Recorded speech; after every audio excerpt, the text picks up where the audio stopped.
This is the exterior portion of the building on the Tulane campus that houses the Amistad exhibition, and we're about to see if we can get inside and take a look around. Tulane is really a beautiful campus located here in New Orleans, Louisiana.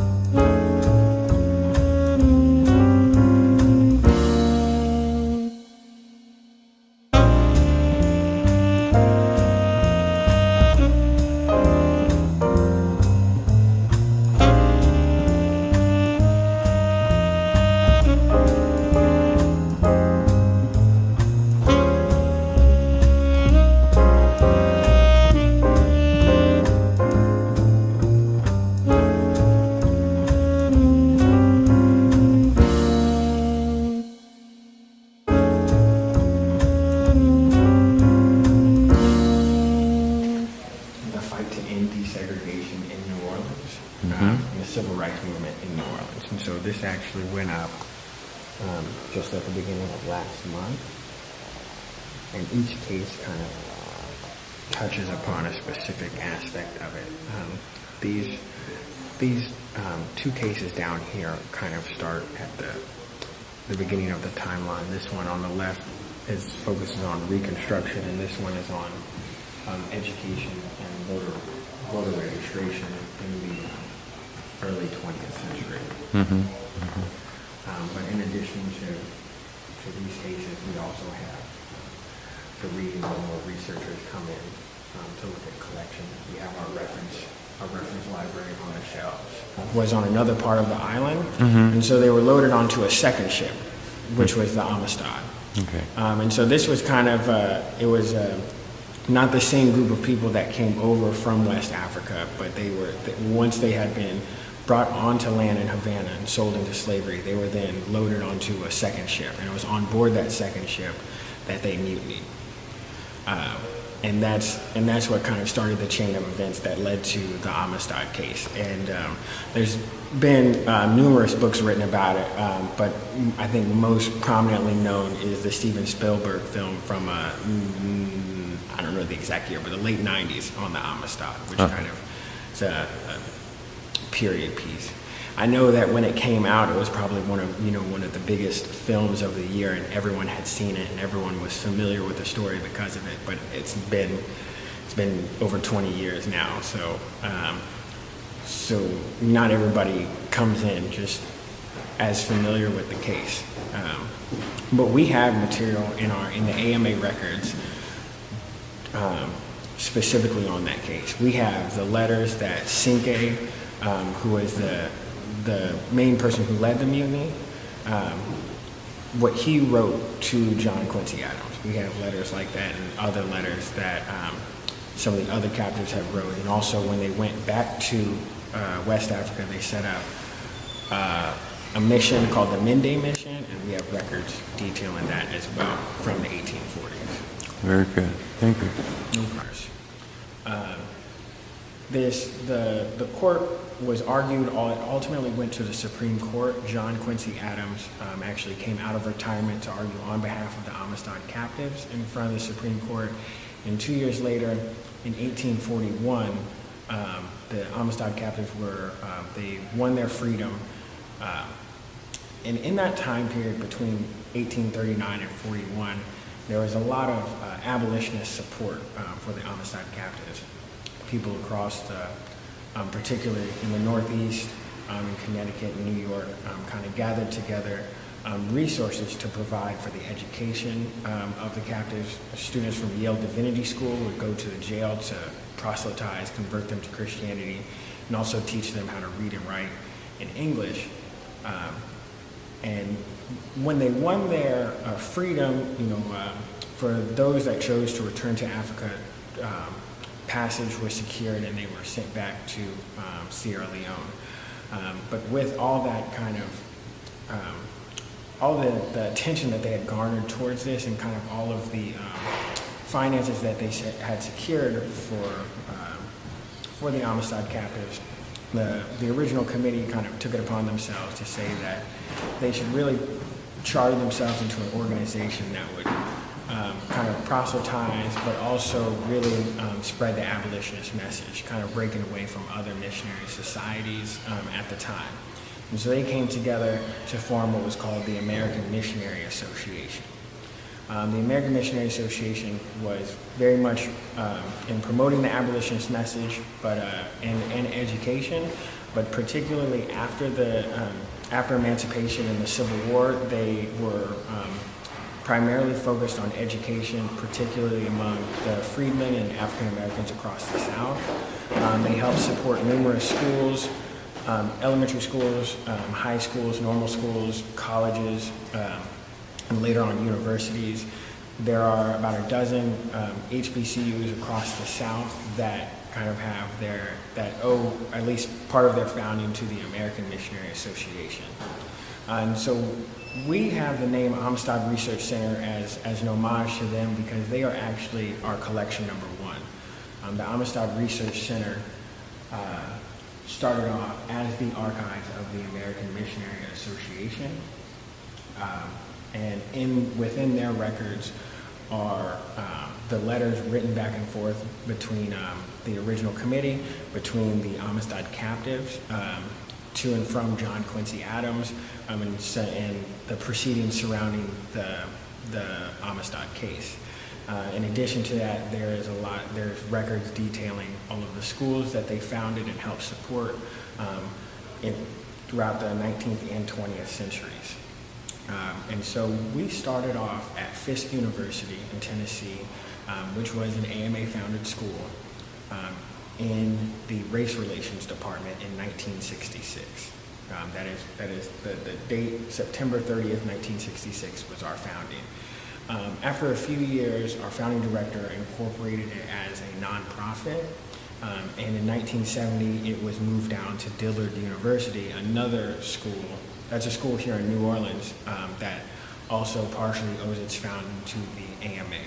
They helped found Straight College here in New Orleans in the 1860s, and then in the 1930s, Straight College and New Orleans University merged together to become Dillard University today. Just briefly to interrupt you, AMA. Mm-hmm. Yes, the American Missionary Association, as shorthand, we say the AMA, refer to it as the AMA. Okay. But we have been in New Orleans since 1970. For a time, we were at the U.S. Mint Building in the French Quarter in the 80s, but we've been here on Tulane's campus since about the mid-80s. We kind of expanded our collecting scope to collect more materials related to African American education, prominent African American leaders and educators, collecting the civil rights movement, both here in America and abroad, collecting a lot of material related to the liberation movement in Africa and decolonization. And so as we kept collecting these collections, we kept running out of space, which is why we had to keep moving. But so far we've been here for about, I'd say a little over 30 years. I mean, we are currently in our 52nd year as an independent nonprofit archive. We're gracious to have Tulane kind of lend this space to us kind of as an affiliate partnership.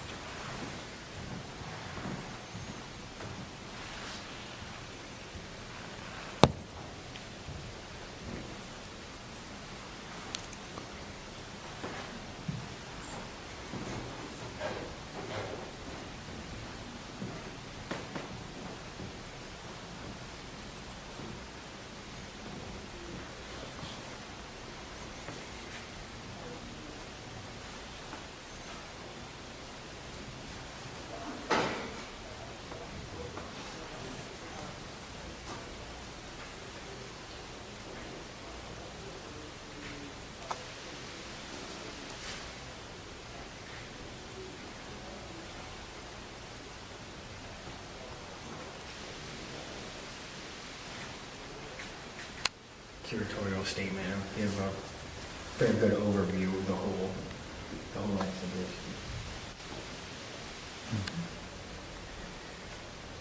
So this is basically what we saw downstairs, picture I took on there. Yes, that's essentially the first two cases of the exhibition, and it kind of continues on here. That builds upon the groundwork during the era of Reconstruction and during the Jim Crow era. And then the cases up here kind of focus primarily on the fight to desegregate the city, to end segregation in public places, in stores, and in schools. So this first case right here is kind of just overcoming the massive resistance to integration and desegregation. McDonald Day was an event where school children would go to City Park to kind of lay flowers on the grave of philanthropist and slave owner John McDonald. But they would have the white children go in and lay their flowers first while the black children had to wait, and then when the white children had left, then the black children would go on. And for many of the blacks in the city, this was probably the only time that they would be allowed in City Park. So coming up, I remember McDonald 35, McDonald 24, and blah, blah, blah, blah, blah, blah. So this guy McDonald was actually a slave owner? Yes, he was, he had a plantation on the West Bank. Actually, what his plantation, when it was kind of divided up into sublots, it was called McDonoughville. I think it's part of Gretna now. But he was a wealthy landowner in the early 1800s, owned a number of slaves. But he's attached to the schools and known quite well with the New Orleans public school system because when he died, he left a considerable amount of money to the funding of public schools in New Orleans. And so there's numerous schools around the city that bear his name, like McDonald 35, McDonald 19, McDonald 12 on St. Claude. Yeah, back then McDonald 35 was the premier school, man. Everyone. and McDonald 35 was was I think the first public high school for African Americans in the city when it was founded in sometime right after the end of World War I. Before that, there was no high school for blacks in the state, at least not a public high school. I see. And so, kind of starting in the 50s, there was a growing resistance to Jim Crow legislation.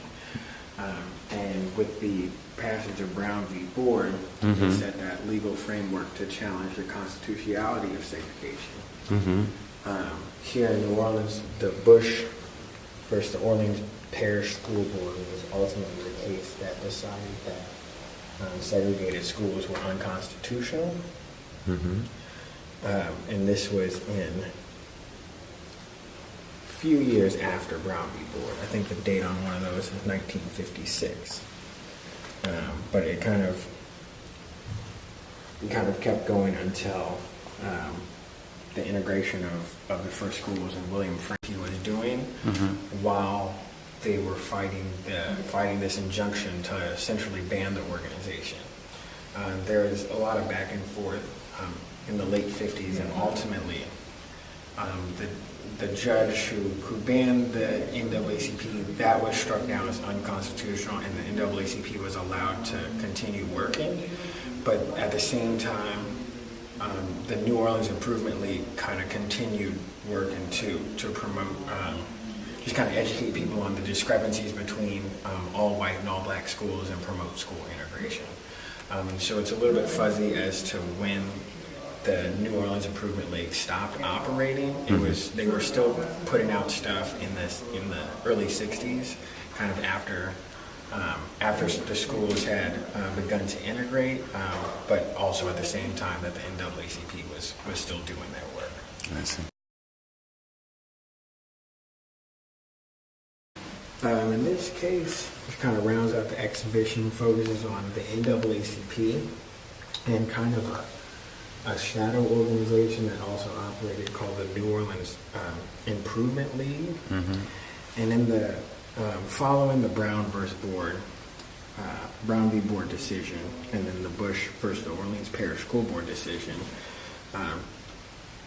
some agents in the state government, thought the NAACP was so much of a nuisance that they kind of filed an injunction to ban the organization. They actually cited a law from the 20s that was meant to actually get rid of the Klan, but they used it to ban the NAACP by saying that all organizations in the state have to submit a membership list naming all the members. And this would have been a problem with a lot of the NAACP membership, because they were very outspoken, prominent faces of the NAACP, but they actually had a lot of support from people who were members or financially supported the organization, but didn't necessarily want their name attached to it because of possible repercussions. It could harm their business or their employment.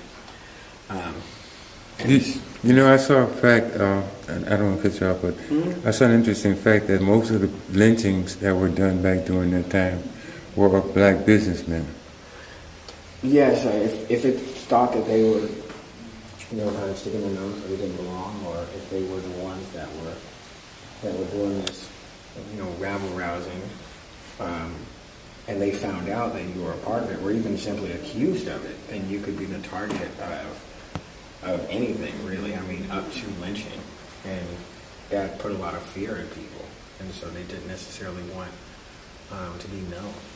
And so what actually happened was that the NAACP stopped operating in the state of Louisiana for a number of years, but they organized officially an organization that had no.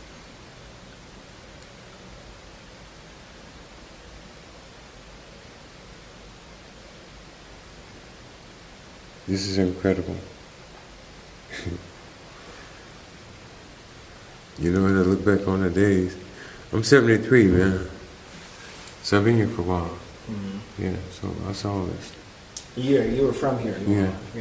But I wasn't really aware of what was happening or why it was happening. Now, who are these gentlemen up here on the wall here? These are judges, federal judges, Herbert Christenberry, J. Skelly Wright, and John Minor Wisdom. They were the three-judge panel that struck down the Louisiana school closing law. And this is when the opposition was trying to shut down the public schools, and Louisiana passed a law allowing school districts to vote in favor of abandoning public schools rather than desegregate. And so they overrode that law and said that it's unconstitutional and struck it down. I see. In the middle, J. Skelly Wright, he was also the deciding judge on the case Bush versus Orleans Parish School Board, which was the case that ultimately declared separate schools in Louisiana to be unconstitutional.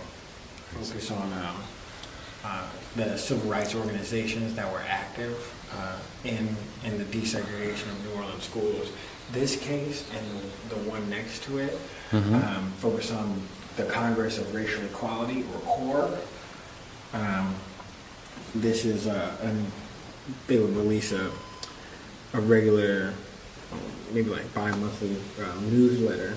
And this one documents protest of a business on Canal Street called McCrory's, and they were protesting the segregation practices of that store. My mama used to work there. Really? Behind the lunch counter. The guns counter? Lunch. Oh, lunch counter. But we had to go in the back door and eat at the back counter. And there was a separate counter in front of white. This was before it was integrated? Wow. Yeah.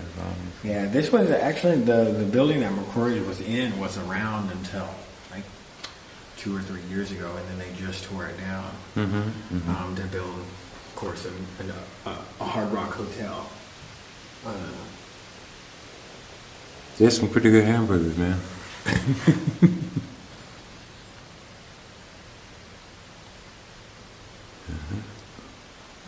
Now you're saying this next, Yeah, this next case is also more material on the core organization here in New Orleans. They're all the same thing. that's okay. These are reproductions from the Louisiana Weekly, which is the city's black newspaper. It's been going, still publishing weekly since 1925. This image is actually one of the people we saw on the wall. This is Reverend Avery Alexander. He was part of a sit-in at the cafeteria at City Hall, which was segregated at that time, and police dragged him out.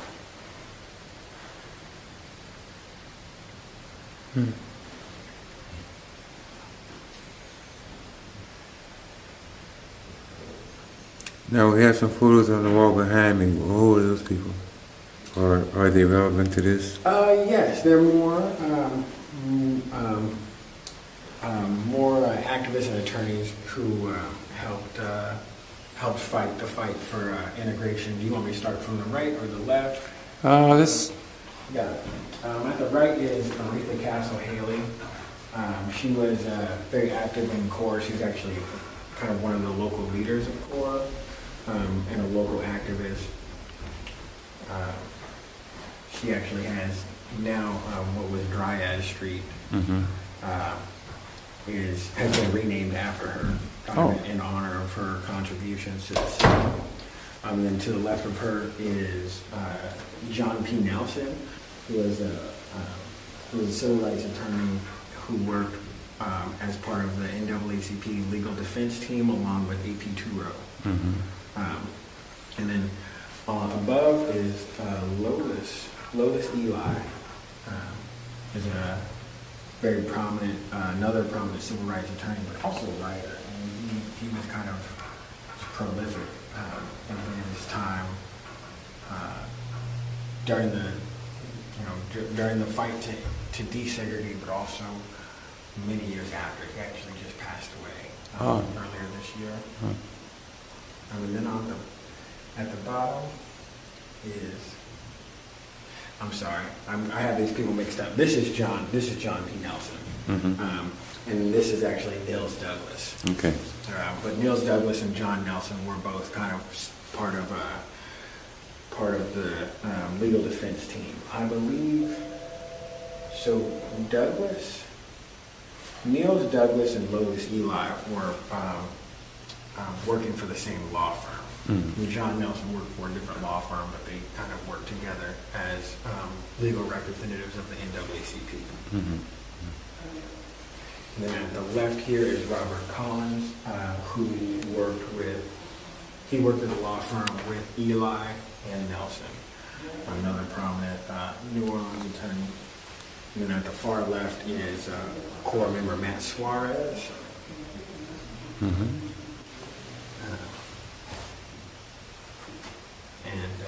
He was active in CORE and also SNCC, the Student Nonviolent Coordinating Committee, and he helped organize a lot of sit-ins across the South protesting segregation. He himself had lived in Los Angeles and was in the military kind of before coming out and being active in the civil rights movement. And a lot of what predicated this fight to integrate was World War II. Actually, let me point out before we walk over there, kind of some of the people that we have photo reproductions up on the wall are a lot of civil rights activists and attorneys that were very active and integral to the integration of the city. Okay.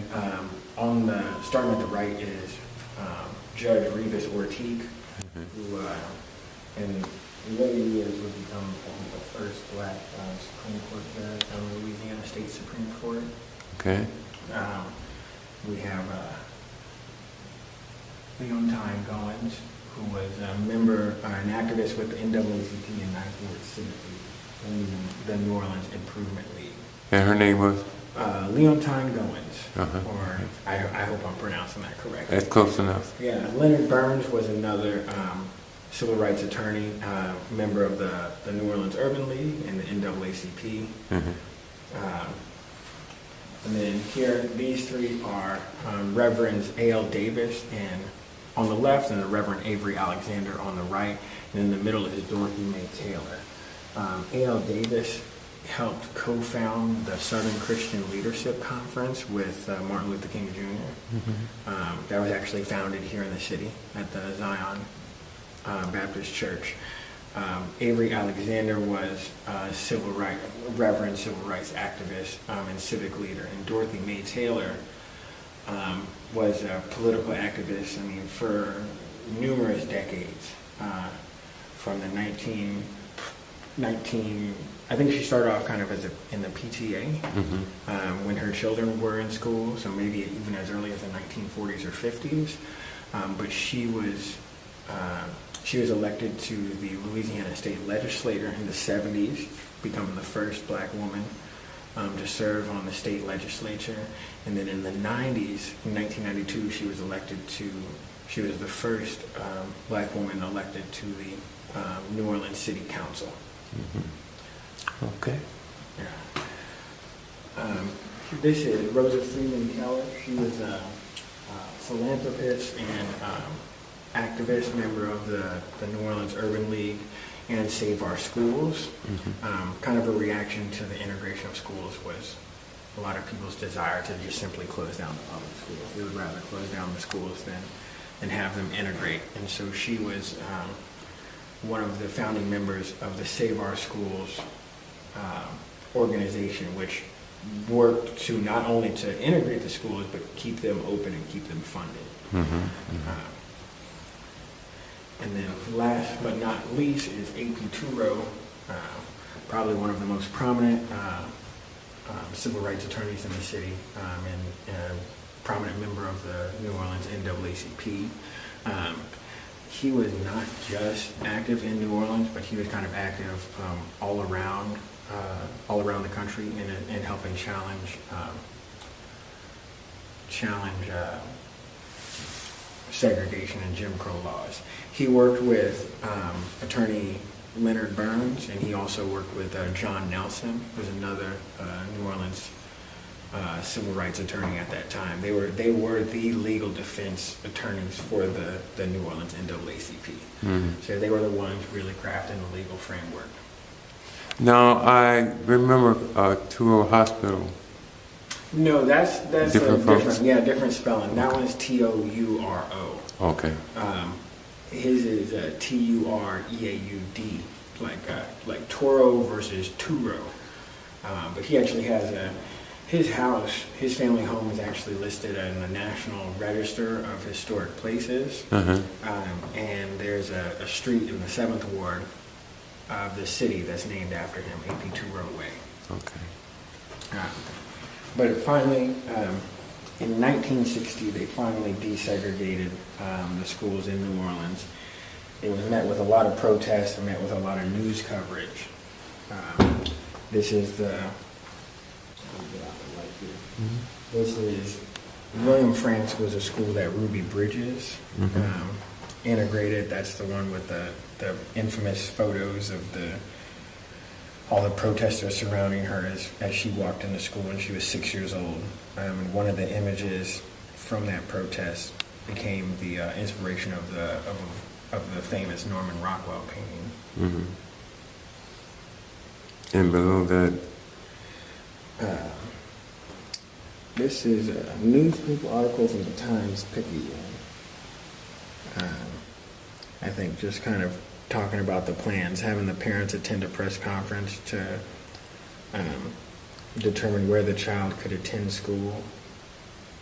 And it says here, of 136 applicants, 5 girls were chosen to integrate McDonald 19 and William France, but ultimately only 1 girl integrated William France, and three girls, Leona Tate, O'Neill Etienne, and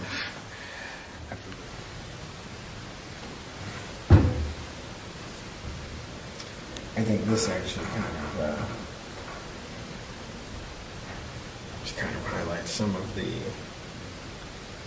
the opposition to desegregation.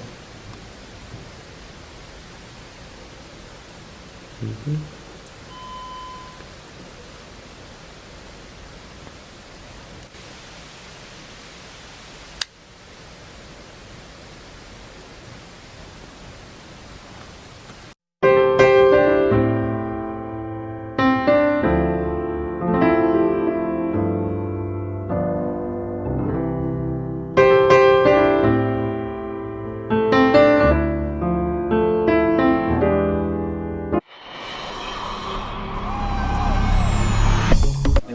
From the same place, and so they spoke a variety of West African languages like Vai, Sherbro, Yoruba languages, and trying to think of others. I think Mende is a language as well, and so. Are those languages still spoken today over there, or? Somewhat. I think by some populations that is still kept alive. But so actually, while they were in prison, they were taught English. And so they were taught to read and write English. And part of the work that the Mende Mission did was that they kind of created these translations or these language primers that would serve as a means of translating between the West African languages and English. So we have a few materials in our collections that are in Vai, or are in Sherbro. And it's kind of a means of helping the English understand their language and then helping the people of West Africa understand English, with the undertone, of course, being of kind of promoting the Bible and Christianity. Okay.